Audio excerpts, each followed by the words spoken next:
Satellite image से एक बहुत बड़ा सनसनीखेज खुलासा हुआ है। इस तस्वीर में क्या है, इस तस्वीर से दुनिया में दहशत क्यों मची हुई है, आइए आपको अपनी इस ग्राफिकल रिपोर्ट के जरिए मैं समझाता हूं। ध्यान से देखिएगा, बहुत अहम रिपोर्ट है। देखिए पहला खुलासा क्या है यहां पर। पहला खुलासा है कि यह किम के हथियारों की तस्वीर है, यानी इस जहाज पर जिसकी सैटेलाइट इमेज हमने दिखाई, यह नॉर्थ कोरिया के हथियारों से भरा हुआ है। दूसरा खुलासा क्या है? दूसरा खुलासा यह है कि यह चीनी पोर्ट पर मौजूद है जहाज। यह जहाज चीनी पोर्ट पर मौजूद है और यह जहाज रूस का है। अब जो वर्ल्ड ऑर्डर में पिछले कुछ सालों में चेंज आया है वो डॉट्स यहां पर कनेक्ट कीजिए। नॉर्थ कोरिया के हथियार, रूस का जहाज, चीन के पोर्ट पर। और तीसरा खुलासा क्या है? रूस या ईरान जा रहा है जहाज। इन चारों देशों में सबसे बड़ी बात क्या है मालूम? सबसे कॉमन बात क्या है मालूम? ये सब अमेरिका के दुश्मन हैं। वजह क्या है? युद्ध के बीच रूस के पास हथियारों की कमी है, यह बताया जा रहा है। रूस भेजे जा रहे थे हथियार या ईरान भेजे जा रहे थे? अब रूस अगर भेजे जा रहे थे तो उसकी वजह आपके सामने है। जंग को 2 साल से ज्यादा वक्त हो चुका है और रूस के काफी ज्यादा हथियार खर्च हो चुके हैं। किम पहले भी रूस को हथियार भेज चुका है और अगर ईरान भेजे जा रहे थे तो उसकी वजह क्या है? ईरान और इजराइल के बीच इस वक्त तनाव चरम पर है और टकराव की स्थिति भी दिख रही है। बड़े युद्ध की तैयारी में ईरान है क्या, यह एक सवाल है। क्या इन हथियारों से किसी बड़े युद्ध की तैयारी में है? वो युद्ध के लिए हथियार कर रहा है जमा क्या ईरान, यह सवाल है। जनरल सिवाच मेरे साथ जुड़ चुके हैं। जनरल सिवाच, ये किधर आपको ज्यादा प्रोबेबिलिटी लगती है, रूस या ईरान? और ये इमेज क्या आपको लगता है कि एक बड़ी वॉर का संकेत दे रही है? हाँ बिल्कुल, देखो गौरव, दोनों बातें हैं कि ये भी सच्चाई है। जब रूस और यूक्रेन की लड़ाई चल रही है, रूस के पास हथियारों की बहुत कमी थी। उसने अपनी जो खुद की मिलिट्री इंडस्ट्रियल कॉम्प्लेक्स है वो 24/7 काम कर रही है। इसके अलावा उसको हथियार कहाँ से आ रहे हैं? उसको हथियार आ रहे हैं ज़्यादातर नॉर्थ कोरिया और ईरान से। जो चीन है वो जानबूझ के डायरेक्ट हथियार नहीं दे रहा, उसको लगता है कि कहीं ना कहीं उसके ऊपर इकोनॉमिक सैंक्शन लग जाएंगे।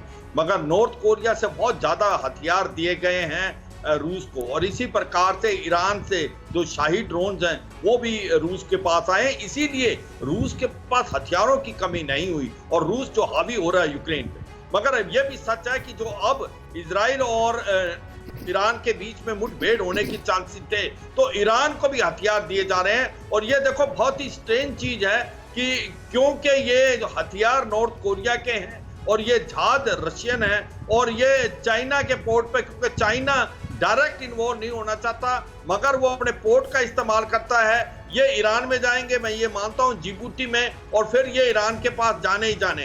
तो दोनों तरफ दिए जा रहे हैं। ये सच है कि पहले रूस के पास जितने भी हथियार दिए गए हैं, इसीलिए रूस अभी तक जमा हुआ है और रूस आज हावी हो रहा है यूक्रेन पे, क्योंकि उसको हथियारों की कमी नहीं आई। सभी ने ये सोचा था कि ये 2 साल तक लड़ाई नहीं कर पाएगा क्योंकि इसके पास हथियार। मगर ये सच्चाई है कि अब जो सिचुएशन है, जिस प्रकार से इजराइल और ईरान कर रहे हैं, अब ईरान को भी लेटेस्ट वेपन दिए जा रहे हैं। मुझे लगता है कि जो ये एक मिली भगत है, ये यानी एक दूसरे को जो जरूरत है रशिया और चीन का एक्सेस वो मदद पहुंचा रहे हैं। जी, एक सिवाच जी, यानी एक दूसरे को मदद पहुंचा रहे हैं। ईरान ने अगर ड्रोन पहुंचाए, रूस को मदद की है लगातार, तो अब रूस हथियार पहुंचाने की कोशिश कर रहा है ईरान तक, ताकि ईरान भी मजबूत हो। लेकिन हमारे साथ ओपी तिवारी जी मौजूद हैं। ओपी तिवारी जी, हमने एक और तस्वीर दिखाई थी कुछ देर पहले जो F-16 फैल्कन का जो बेड़ा है उसको लेकर थी।